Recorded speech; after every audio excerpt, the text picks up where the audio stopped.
Hey, what's going on guys? This is Kedar here. So if you are getting an error Discord installation has failed or some reason Discord is not installed onto your system, well, I have the solution for you guys.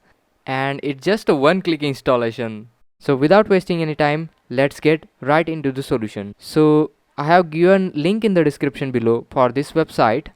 This is nanite.com. Go ahead and open up the nanite.com. Right below over here, you can see this Discord messaging application. So you have to click on this below right over here. Now you can see download and run your customized installation. So click on this get your nanite. Now here you can see guys, my Discord installation has begun to download. In after a few seconds it will be completed.